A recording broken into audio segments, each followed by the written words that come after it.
Quando eu tinha 13 anos, há cerca de 8 anos, passei por uma experiência que ainda mexe com a minha cabeça. Era a noite de Halloween de 2012, e lembro como se fosse ontem, porque o plano era ter uma noite típica de doces ou travessuras com meus amigos Max, Theo e Lua. Combinamos de nos encontrar na minha casa, que ficava a apenas um quarteirão de um bairro conhecido por suas mansões que distribuíam os melhores doces. Nosso plano era simples: começar pela minha rua, passar pelas casas com fama de dar as guloseimas mais cobiçadas e, por fim, dar uma volta pelo lado mais calmo da cidade. Antes de sairmos, Lu mencionou que havia trazido alguns baseados que ganhará de seu primo. Como adolescentes inconsequentes, resolvemos fumar um pouco no beco atrás da minha casa, achando que isso só ia melhorar a noite. A primeira hora foi incrível. Percorremos a minha rua, conseguimos um estoque respeitável de doces. Depois, cruzamos para o lado mais rico da cidade.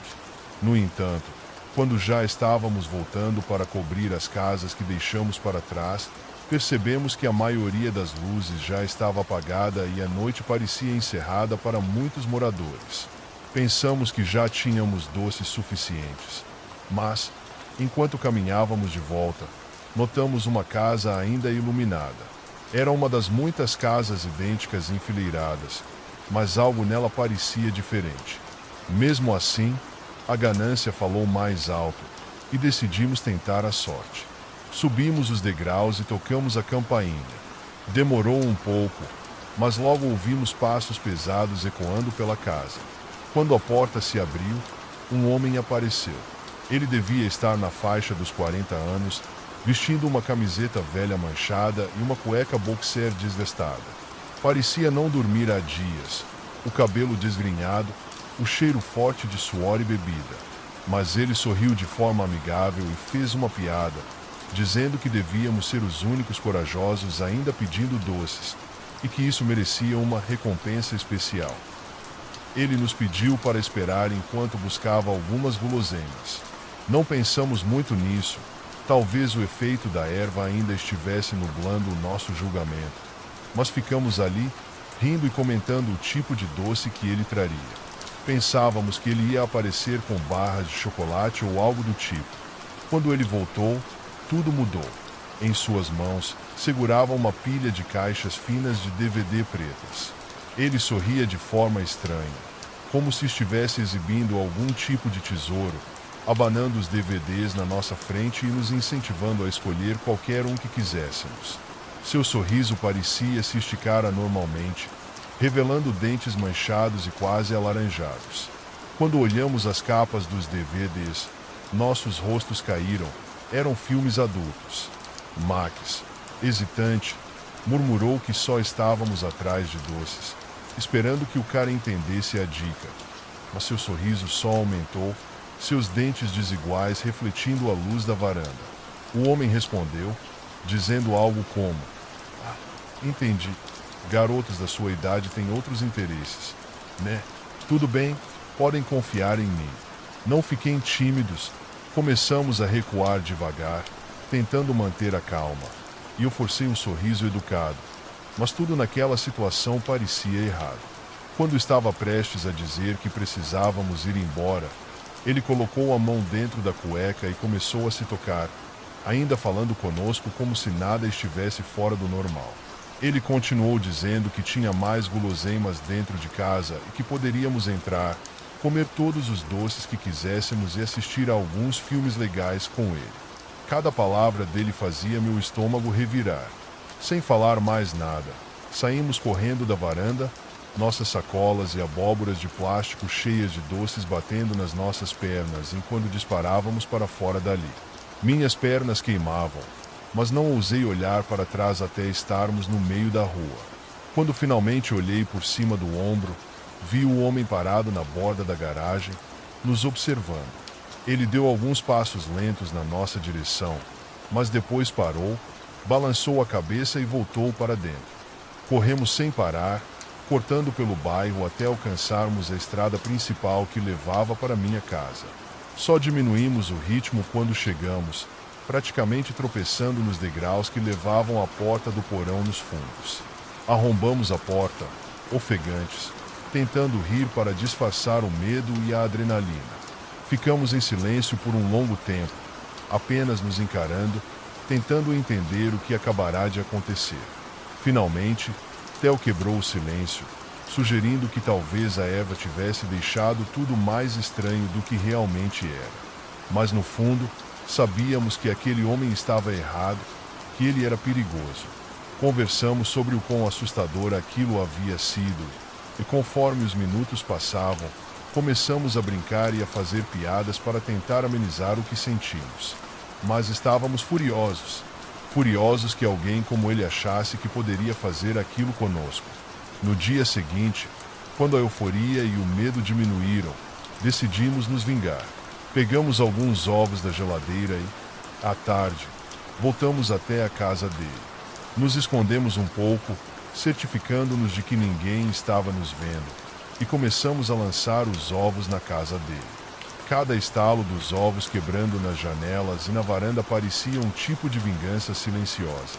Quando terminamos, corremos dali sem olhar para trás. Depois daquela noite, nunca mais pisamos naquela rua no Halloween. E até hoje, sempre que alguém menciona doces ou travessuras, tudo o que consigo lembrar é do sorriso assustador daquele homem e de como uma noite inocente entre amigos virou algo que ainda me causa arrepios. Halloween sempre foi a época mais esperada do ano para Connor. Desde que começamos a namorar, ele insistia para que eu mergulhasse na tradição irlandesa com ele. Confesso que no começo fiquei um pouco hesitante. Sou brasileira, mas já me acostumei ao clima frio e às paisagens da Irlanda. Naquele ano, 2023, o Halloween parecia ser ainda mais especial, pois Connor queria que explorássemos as histórias e lendas locais, principalmente a de um lugar chamado Loch Dara, um lago antigo e isolado em meio a florestas densas na região de Wicklow. Segundo as lendas, era um local assombrado desde o século XVIII e muitos irlandeses evitavam passar por lá, especialmente à noite. A noite estava gélida, mesmo para o outono irlandês. A temperatura caía rapidamente conforme o sol se punha, e uma névoa espessa começava a surgir do lago, cobrindo tudo ao redor como uma nuvem cinzenta que se arrastava pelo chão. O ar estava tão úmido que eu podia sentir cada respiração minha, e o cheiro de folhas molhadas e terra era tão forte que chegava a ser enjoativo. Connor, com seu jeito despreocupado, me abraçou e disse que não tinha nada a temer, que eram apenas histórias de velhos.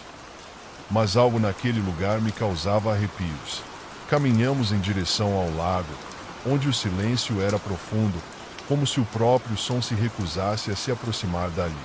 Havia um frio incomum no ar, não o tipo de frio que vem do clima, mas algo que parecia vir do próprio chão, como se a terra estivesse morta e apodrecida. O vento soprava devagar, carregando consigo um odor que eu só posso descrever como algo entre flores murchas e ferro, algo quase metálico, que deixava um gosto estranho na boca.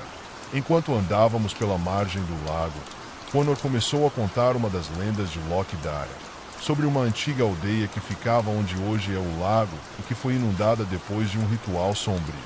A história dizia que os aldeões tentaram invocar algo do além e que, como consequência, todos acabaram mortos de forma misteriosa.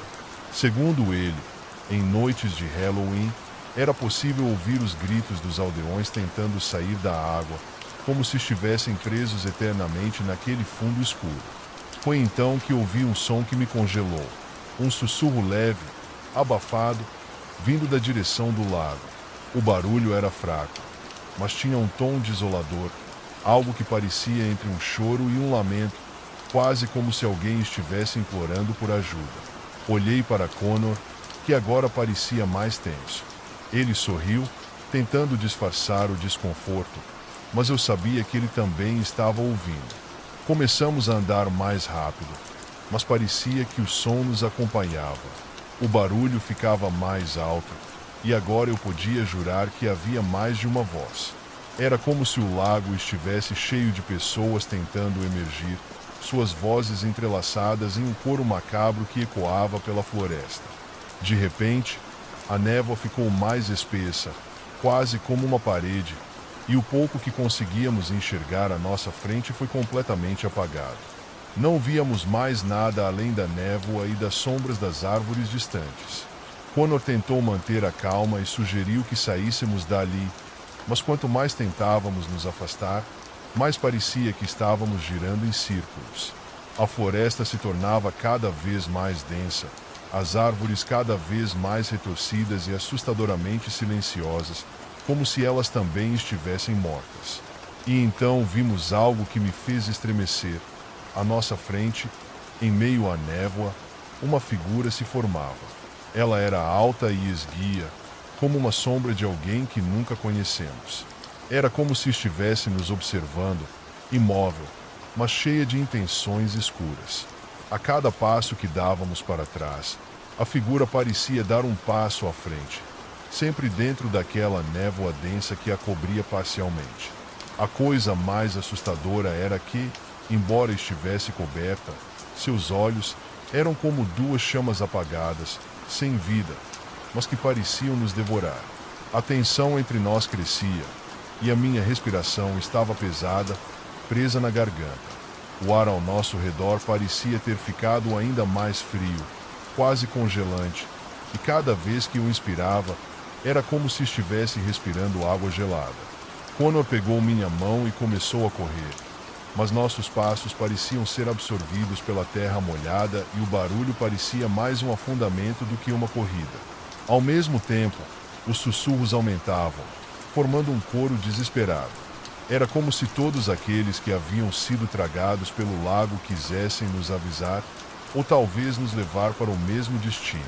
Não sei como conseguimos sair da névoa, mas quando finalmente enxergamos a luz fraca da estrada ao longe, senti uma pontada de esperança. Connor e eu nos olhamos, sem dizer nada, continuamos a correr. A figura, os sussurros, a névoa, tudo aquilo parecia ainda nos perseguir, mesmo que não olhássemos para trás. Quando chegamos à estrada, o silêncio tomou conta, e eu quase caí de exaustão. Estávamos ambos pálidos, ainda em choque. Olhamos para trás e vimos que o lago estava completamente coberto pela névoa, como se nada daquilo tivesse acontecido. Mas sabíamos que não era imaginação. Tínhamos cruzado com algo antigo, algo que o Halloween trouxe à tona naquela noite, algo que talvez estivesse esperando há séculos por novas almas para se juntar a ele. Até hoje, toda vez que penso em Lockdara, sinto um frio na espinha, e Connor se recusa a falar sobre o assunto. Desde então, fizemos um pacto. Nunca mais voltaremos lá.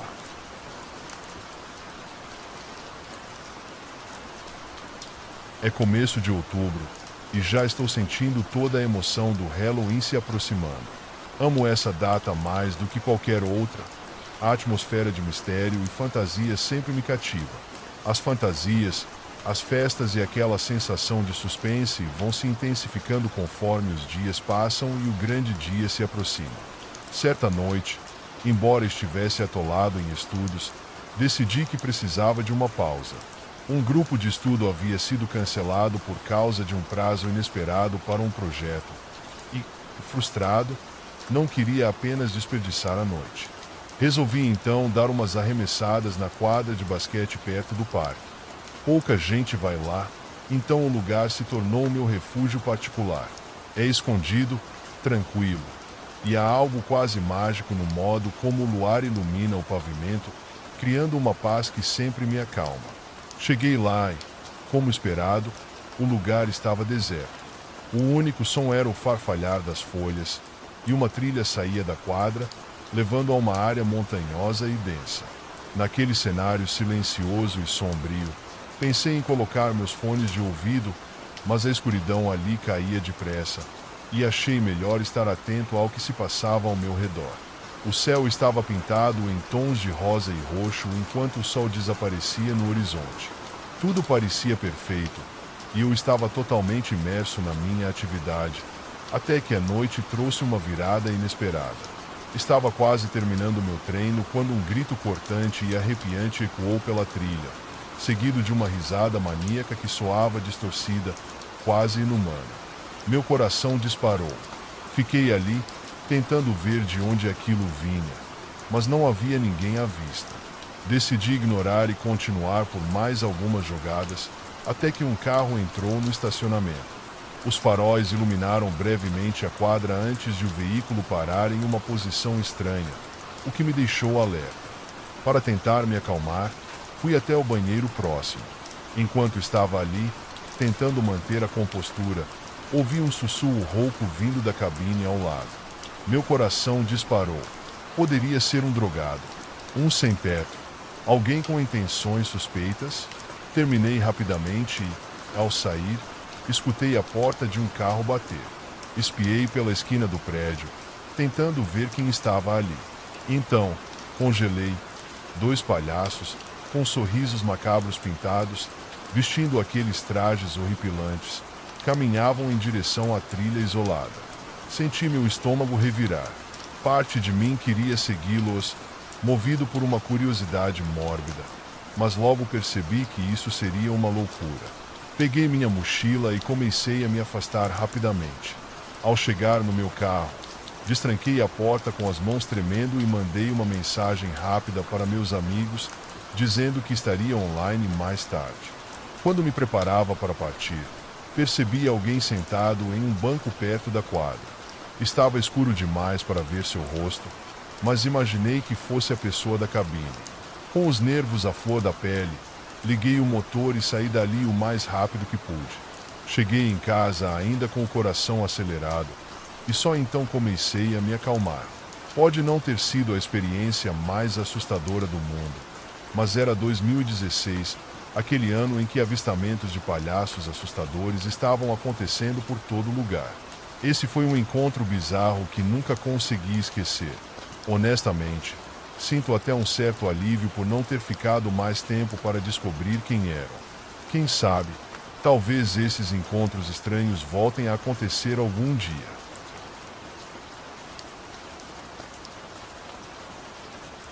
Em 2016, quando eu e minha irmã gêmea, Maria Clara, tínhamos 15 anos, nossa família decidiu passar o Halloween na Flórida, como fazíamos todo ano. Ficamos em Coral Gables, um bairro luxuoso de Miami, conhecido por suas mansões antigas e ruas cheias de árvores que, à noite, pareciam sombras retorcidas dançando com o vento. Para quem vê de fora, Coral Gables é só um bairro bonito e tranquilo, mas, naquela noite, ele nos mostrou seu lado mais sombrio. Tudo começou como uma típica noite de Halloween. Minha irmã e eu estávamos prontos, ela de bruxa e eu de vampiro, com maquiagem e tudo. Logo saímos, ansiosos para pegar doces e explorar as casas enfeitadas.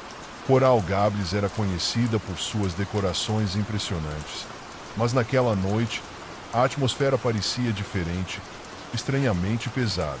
Era como se as casas nos observassem.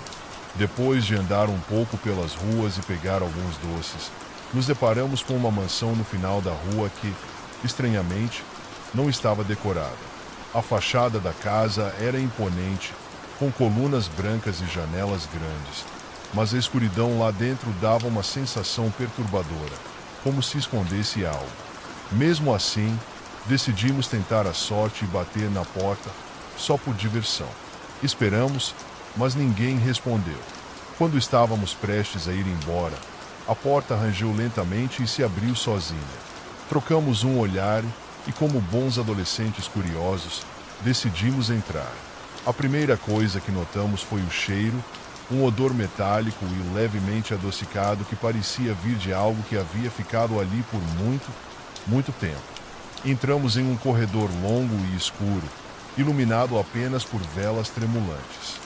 Cada passo que dávamos parecia ecoar de forma estranha, como se houvesse algo mais pesado no ar. Em algum lugar ao fundo, escutamos o som de um piano tocando uma melodia sombria e arrastada. Parecia vir do andar de cima. Olhei para Maria Clara e vi no rosto dela o mesmo medo que estava em mim, mas era tarde demais para voltar. A porta atrás de nós estava inexplicavelmente fechada. Subimos as escadas, com o som do piano ficando mais alto. Ao chegar ao topo, vimos um corredor com várias portas. No final, uma figura em pé, imóvel, como se nos esperasse. Parecia um homem, mas era impossível ver o rosto. Era só uma sombra, alta e magra, com olhos que refletiam um brilho estranho, quase sobrenatural. Minha irmã apertou minha mão e sussurrou que queria ir embora, mas algo em mim me forçava a continuar. Sentíamos frio, e o cheiro estava ainda mais forte, quase insuportável. Quando me aproximei da figura, a melodia do piano parou e o silêncio se tornou ensurdecedor. Num instante, todas as portas ao longo do corredor se abriram ao mesmo tempo, revelando quartos vazios, exceto um. Naquele quarto, um espelho gigante refletia o corredor e foi ali que eu vi algo que me fez congelar. No reflexo, não éramos eu e Clara. Era uma versão distorcida de nós mesmos, pálidos, com olhos negros e sem expressão. A figura ao nosso lado parecia sorrir no reflexo, mas, no corredor real, continuava imóvel, observando cada movimento nosso. Num impulso de pavor, agarrei a mão de Maria Clara e corremos de volta, descendo as escadas. O corredor parecia mais longo agora, e os sussurros ecoavam de cada canto, repetindo nossos nomes, como se algo ou alguém quisesse nos manter ali. Quando finalmente alcançamos a porta, ela se abriu sozinha, e corremos para fora, sem olhar para trás. Chegamos em casa e tentamos contar o que vimos aos nossos pais, mas eles só riram, achando que tínhamos inventado tudo. Até hoje, não sabemos o que era aquela casa, ou quem, ou o que, nos observava. Coral Gables nunca mais pareceu o mesmo para nós, e até hoje eu evito passar por aquela rua.